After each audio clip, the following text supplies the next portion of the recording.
Setelah berlama-lama menunggu kapten terbaru, akhirnya kita bisa menyaksikan kisah lanjutan cerita King Yew, teman-teman. Jadi tanpa berlama-lama lagi, langsung saja kita masuk ke ceritanya.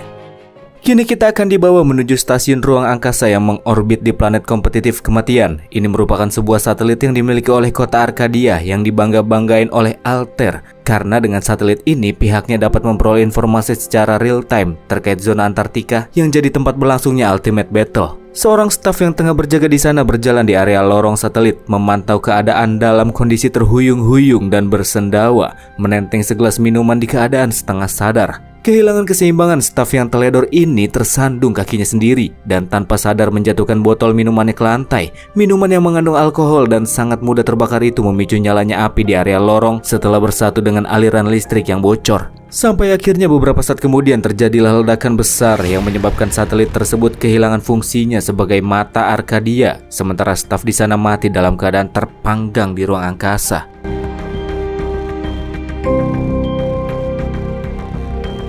Itu merupakan video rekaman terakhir yang didapatkan oleh pihak Altair sebelum mereka kehilangan sinyal dengan satelit dan membuat orang-orang berpikir bahwa insiden tersebut merupakan kesalahan dari pihaknya sendiri karena terlalu ceroboh saat sedang bekerja. Kalau dari rekaman tersebut, ya sangat jelas penyebab terjadinya ledakan berawal dari kebakaran di bagian dalam. Hanya saja menurut Altair, kejadian itu nggak make sense. Mana mungkin api kecil seperti itu bisa menghancurkan sebuah satelit sebesar planet. Makanya Altair di sini memiliki kecurigaan bahwa terdapat pihak lain yang merencanakan penghancuran satelitnya, lalu meninggalkan rekaman terakhir itu sebagai bukti yang cukup untuk membersihkan nama mereka dari semua tuduhan pengadilan dan membuatnya seakan-akan terjadi karena kecelakaan saat bekerja. Tak lama kemudian tiba-tiba saja Fit Papa bersaudara melakukan panggilan. Sambil memasang senyum merendahkan, keduanya melakukan panggilan untuk menyampaikan bela sungkawa setelah mendengar apabila Altair sedang mengalami permasalahan yang cukup serius. Altair yang kala itu suasana hatinya lagi gak enak langsung nanya dengan tegas, apa yang Fit Papa pengen lakukan? Pakai segala fit call kayak gitu. Jarang-jarang sekali mereka melakukannya. Fit Papa merasa sangat menyayangkan ketika mengetahui sebuah satelit yang mestinya bisa berfungsi dengan sangat baik di Ultimate Battle malah hancur begitu saja. Makanya dia melakukan panggilan untuk menyarankan agar pihak Altair segera menarik diri dari kompetisi demi menghindari rasa malu. Dengan begitu sombongnya, Fit Papa menduga bahwa satelit yang dimiliki oleh Altair itu terbuat dari barang bekas yang dibikin pakai bahan yang kurang berkualitas. Itulah yang menyebabkan satelit tersebut menjadi sangat rapuh. Tanpa pengamatan dari satelit dan dukungan daya komputasi, sekarang pihak Altair seperti orang buta yang akan memasuki medan perang. Kalau udah kayak gitu sih, menurut Fit Papa udah gak ada gunanya lagi buat bertempur. Makanya dia nyuruh supaya Altair menyerah saja sekarang agar nyawa para petarungnya bisa terselamatkan. Coba pikirin apa yang lebih penting daripada hidup. Gak ada, ya kan? Dengan tegas Altair menyampaikan bahwa dia sangat amat menghargai kebaikan dari saran yang diberikan oleh Fit Papa. Hanya saja dia dan pihaknya akan mengatur sendiri apa yang mesti mereka lakukan. Makanya dia minta kepada Fit Papa agar nggak jadi pengganggu yang muncul hanya untuk mengacaukan suasana hatinya. Segera setelah itu panggilan pun langsung diakhiri. Altair yang bad mood punya kecurigaan kalau Fit Papa itu pasti memiliki keterkaitan dengan satelit yang tiba-tiba meledak. Sang penguasa kota juga langsung terdiam beberapa saat, mencoba memikirkan langkah apa yang selanjutnya harus dirinya ambil. Sementara Altair berpikir, Yew dan yang lainnya juga ikut diam tanpa berbicara sepatah kata pun demi menghargai Altair dan keputusannya. Bikin situasi di dalam ruangan jadi agak sedikit canggung. Di tengah kesunyian di dalam ruangan, tiba-tiba Arnold pukul meja sampai retak. Dia ngerasa jengkel dan ngerasa yakin kalau si Fit Papa itu pasti sudah merencanakan niat buriknya ini sejak lama. Arnold juga menyalahkan dirinya sendiri karena dia sama sekali tak menyadari niatan dari orang-orang licik seperti mereka. Bangkit dari kursinya dan angkat bicara, Altair berkata bahwa Fit Papa bersaudara itu memang selalu licik dan suka berkhianat. Jadi Arnold nggak perlu nyalahin diri sendiri atas masalah tersebut. Dan karena situasinya sudah seperti ini, maka Altair mau nggak mau harus menerima kenyataan yang ada, di mana pihaknya akan menarik diri dari kompetisi Ultimate Battle, menyerah sebelum memulai pertempuran besar. Ikut bangkit dari kursinya, Yew langsung tanya, menyerah? Kenapa mereka harus menyerah? Altair pun jelasin. Terlepas dari bersalah atau tidaknya Fit Papa bersaudara dan terlepas dari wilayah kutub yang memiliki iklim yang sangat keras serta dipenuhi oleh banyak sekali binatang buas, Altair sangat yakin jika bangsawan dari wilayah lain akan memanfaatkan kelemahannya lalu bergabung untuk melancarkan semacam pengepungan. Tanpa adanya pengamatan dari satelit dan dukungan komputasi, mereka akan seperti orang buta di medan perang. Sama sekali tak ada peluang untuk menang dan bahkan Yew dan rekan-rekannya bisa mati secara sia-sia. Tarlak merasa aneh dengan pemikiran Altair.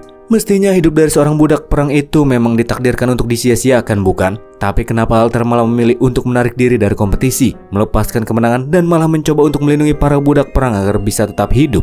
Alter ngungkapin bahwa dirinya sebenarnya bukan orang yang berhati lembut. Hanya saja dia ngerasa kalau kekuatan Excalibur seperti Yeo dan rekan-rekan harusnya tidak disia-siakan begitu saja dalam sebuah situasi yang merugikan, di mana kekalahan sudah tak lagi dapat terhindarkan. Intinya, alasan kenapa dia pengen nyerah itu karena sekarang dia sudah tak lagi memiliki kemampuan untuk melakukan pengamatan dengan satelit dan dukungan daya komputasi. Jadi terjun ke medan perang sama saja dengan bunuh diri. Setelah mendengar keputusan Alter, Yeo berkata bahwa dia mengerti Alter memiliki alasan untuk tidak melawan. Hanya saja Yeo juga memiliki alasan untuk terus melawan.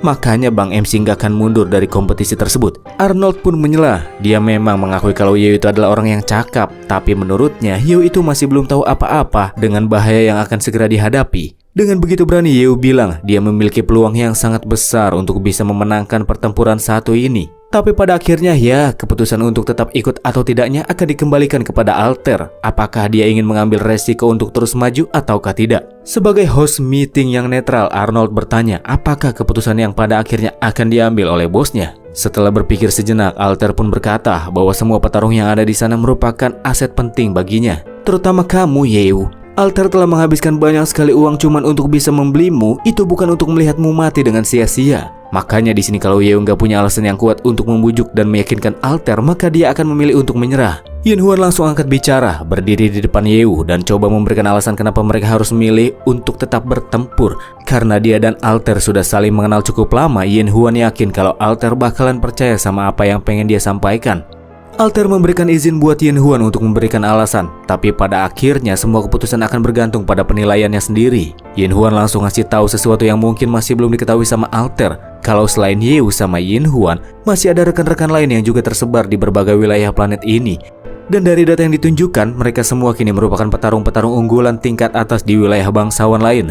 Rekan-rekan ini juga sudah seperti saudara, dan tentu saja mereka nggak bakalan bersekongkol sama pihak musuh untuk berbalik melawan Yeo. Arnold sebelumnya pernah mencari informasi tentang para petarung yang sedang ditampilkan di layar oleh Yin Huan. Dia nggak nyangka kalau mereka juga ternyata berasal dari bumi. Tapi menurut Lea, gimana jadinya kalau semua rekan-rekan Yeo dari bumi malah berubah menjadi orang gila kayak Jiwang Chuan? Sampai-sampai nggak bisa lagi diajak komunikasi. Kalau udah kayak gitu, apa yang bakalan Yeo lakukan? Kalau itu sampai terjadi, maka Yin Huan akan lanjut ke poin kedua. Dengan begitu percaya diri, dia ngomong kalau Alter dan yang lainnya sudah salah menilai kekuatan Yeo. Faktanya, peringkat SS yang mereka berikan kepada Yeo itu jauh dari mencerminkan kekuatan sejati beliau. Sebenarnya di segala jenis situasi, Yeo itu selalu menjadi kapten dan pemimpin. Bahkan jika semua anggota tim Mogong digabungkan, mereka masih belum ada apa-apanya kalau dibandingin sama Yeo. Setelah melalui banyak sekali pertarungan hidup dan mati bersama-sama dan menyaksikan banyak sekali keajaiban, yang Yin Huan pahami adalah kalau Yeo udah bilang bisa melakukannya, maka nggak usah diragukan lagi, dia udah pasti bisa.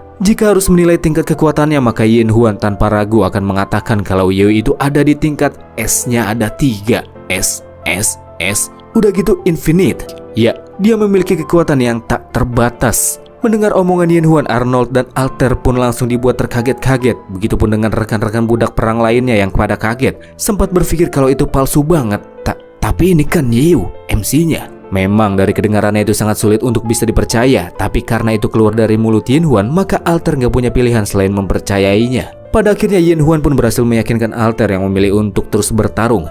Yeo yang lagi memperhatikan gak menyangka bisa-bisanya Alter begitu percaya sama apa yang dibilang oleh Yin Huan. Membuatnya jadi penasaran sebenarnya hubungan macam apa sih yang dimiliki oleh kedua ciwi-ciwi tersebut. Saling percaya satu sama lain, jelas hubungan mereka gak biasa.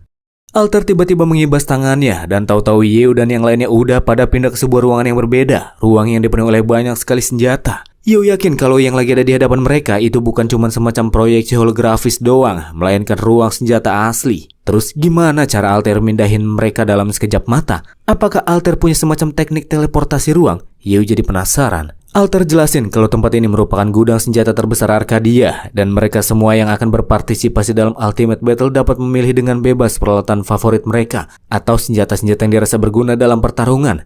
Rocky yang menganggap Alter sangat murah hati dan sangat berbeda sama Cicicak tertarik dengan sebuah kapak emas logam. Cynthia tertarik dengan sebuah busur, sementara si cewek kucing ngambil sarung tangan Thanos KW karena dirasa mengandung energi dahsyat di dalamnya. Kalau bagi Yeo, jika dia diminta untuk memilih, dia akan lebih memilih teknologi teleportasi ruang yang sebelumnya digunakan oleh Alter daripada semua peralatan yang ada di sana. Itu sangat menyita perhatiannya. Sedikit malu-malu, Alter kasih tahu kalau itu merupakan teknologi rahasia tingkat planet. dan umumnya tidak pernah diungkapin kepada pihak luar. Namun jika Yeo memang menginginkannya, maka hanya ada satu cara, dan itu adalah memberikan kemenangan dalam pertempuran terakhir buat pihak Alter. Meraih kemenangan secara penuh, maka dia bisa mendapatkan apa yang dia inginkan. Yeo pun setuju dan keduanya saling berjabat tangan. Ini adalah langkah awal sebelum mereka semua yang akan bertarung di wilayah berbahaya dihadapkan dengan sosok mengerikan yang bersembunyi di dalam jurang kegelapan area kutub, entitas yang berusaha ditekan oleh para petarung di planet kompetitif ini.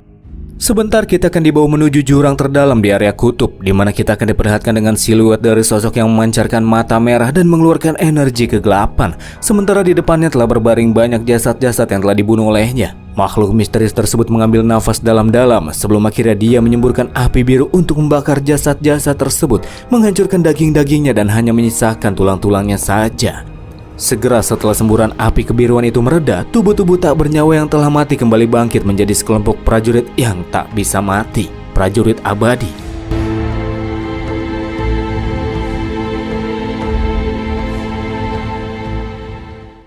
Sementara itu di stasiun pertahanan Antartika di planet kompetitif kematian, ketika para militer yang bertugas berjaga di sana sedang berkeliling dan memantau keadaan sekitar, tiba-tiba terjadi gempa yang cukup besar. Kocak sekali karena para militer yang pada ngerasa ngeri sama gempa bumi itu langsung pada berpelukan. Ya, apapun itu mereka yakin kalau gempa bumi tersebut bukan gempa bumi biasa yang terjadi karena faktor fenomena alam atau yang biasa terjadi secara natural. Keyakinan mereka semakin terbukti ketika munculnya alarm peringatan, serta informasi yang diserukan bahwa telah terjadi fluktuasi energi dahsyat yang terdeteksi jauh di bawah tanah. Dan para militer pasukan pertahanan diminta untuk bersiap-siap dengan situasi abnormal yang akan segera terjadi. Tak lama kemudian terbuka retakan celah dari permukaan es tak jauh dari tembok pertahanan, diikuti dengan munculnya pasukan tengkorak yang naik memanjat ke atas permukaan. Komandan pasukan pertahanan yang melihat kehadiran musuh segera melakukan panggilan kepada pihak peradilan, memberikan laporan bahwa fluktuasi energi yang sangat kuat di bawah permukaan kini telah muncul, dan monster itu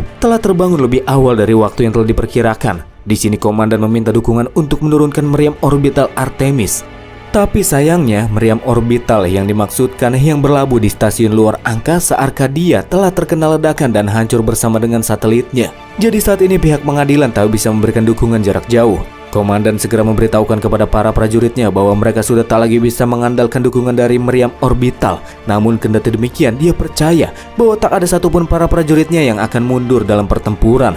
Komandan meminta kepada setiap bawahannya untuk bertahan sampai mati dan tak membiarkan satupun monster lolos. Menghadapi para prajurit tengkorak dengan menggunakan senjata biasa bukanlah suatu hal yang mudah. Terlebih beberapa dari tengkorak tersebut juga punya api biru mistis untuk membakar para prajurit dengan mudah. Selain itu mereka juga memiliki kemampuan-kemampuan sama seperti saat mereka masih hidup. Udah mah musuh abadi, prajuritnya pada cupu, gambarnya pakai AI lagi. Gimana mau menang? Para prajurit yang gak bisa ngasih perlawanan mulai pada mundur, berlindung ke balik tembok pertahanan. Tapi sial sekali, dari arah belakang mereka juga malah kena serangan dari para robot-robot pertahanan. Anehnya musuh bisa meretas sistem program pertahanan pemerintah dan bikin robot-robot pertahanan itu malah menyerang para prajurit setelah mereka menerima perintah untuk memusnahkan semua personil pertahanan di sana. Pada akhirnya bukan cuma para robot, mulai dari drone pantau bahkan senjata-senjata berat, semua teknologi yang dipasang di tembok pertahanan kutub malah menyerang balik para prajurit. Situasi yang udah kacau semakin diperparah lagi ketika para prajurit yang mati di dalam pertempuran tersebut dimanfaatkan oleh musuh sebagai pasukan yang abadi. Dengan tubuh gemetar, sang komandan yang milih buat nyerah karena gak ada harapan untuk bisa menang, pada akhirnya bundir, dor kepalanya sendiri.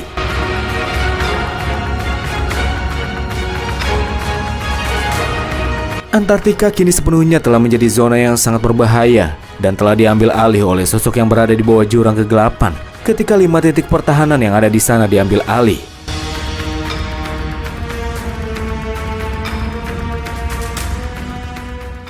Kita kembali ke Arcadia dengan pihak Alter yang telah mengetahui kondisi di zona Antartika yang telah menjadi sangat berbahaya. Alter tak menduga jika makhluk itu malah terbangun lebih awal sebelum waktu yang telah dijadwalkan. Kalau saja meriam orbital nggak hancur, pasukan pertahanan yang ada di garis depan mungkin bisa bertahan lebih lama dari ini menurut Arnold. Kejadian tersebut bikin dia makin tambah kesel sama Fit Papa bersaudara. Udahlah, marah-marahnya nanti saja, kata Yeo yang langsung minta informasi intel tentang wilayah kutub terlebih dahulu supaya dia bisa merumuskan rencana pertempuran.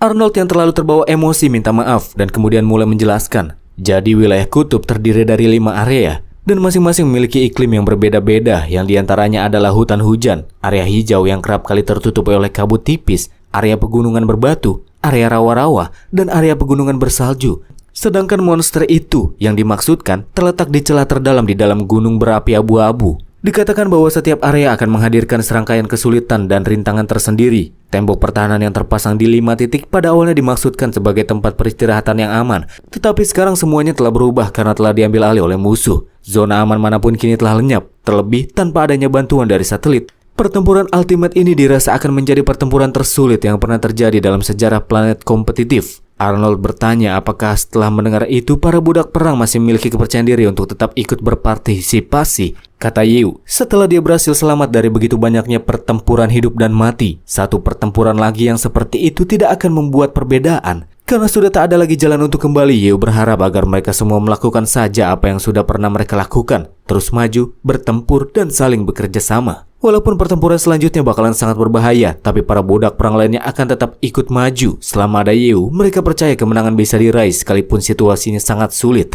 Sekarang sebagai bos, Yu hanya tinggal menunggu perintah yang akan diberikan oleh Alter. Dan gak pakai lama, bos Alter pun langsung memerintahkan kepada semua awaknya buat pada naik kapal dan maju dengan kecepatan penuh. Tujuan wilayah kutub untuk meraih kemenangan akhir dalam Ultimate Battle. Mereka semua pun akhirnya berangkat.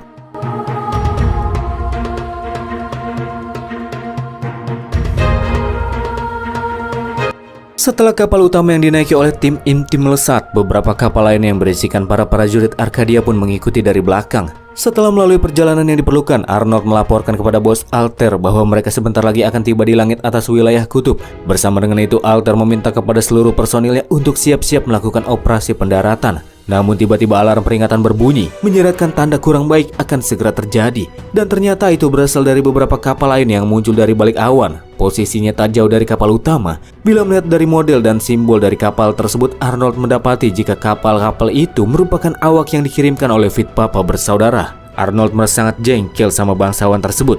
Bukannya apa-apa, padahal mereka sebelumnya udah mainin trik-trik kotor di belakang Alter. Dan sekarang mereka malah secara terang-terangan melakukan provokasi. Nampaknya mereka kini sedang mencoba untuk melakukan intimidasi kepada pihak Alter. Dampak dari penghancuran meriam orbital itu sudah sangat besar bagi Alter. Dan sekarang Fit Papa seakan-akan sedang berpura-pura kalau mereka sama sekali tidak melakukan kesalahan apapun dan malah ingin membuat masalah besar yang lainnya. Alter meminta Yu dan yang lainnya untuk tetap berhati-hati dengan segala macam tindakan yang akan mereka lakukan selanjutnya. Sebab musuh pasti akan melakukan berbagai macam cara hanya untuk menghalang-halangi Alter dan semua yang berhubungan dengan dirinya. Dengan santai Yu bilang, gak usahlah terlalu khawatir. Sebab siapapun orang yang berani-berani macam-macam dengan Bang MC, apalagi dengan sengaja memprovokasinya, maka mereka tidak akan berakhir dengan baik. Setelah mereka mencapai langit atas wilayah kutub, pada awalnya mereka memang ingin memperebutkan pos-pos darat dan mempersiapkan diri untuk segera melakukan pendaratan. Tapi mereka pada nggak jadi melakukannya setelah tahu bahwa sistem pertahanan darat di tembok Antartika telah dibobol.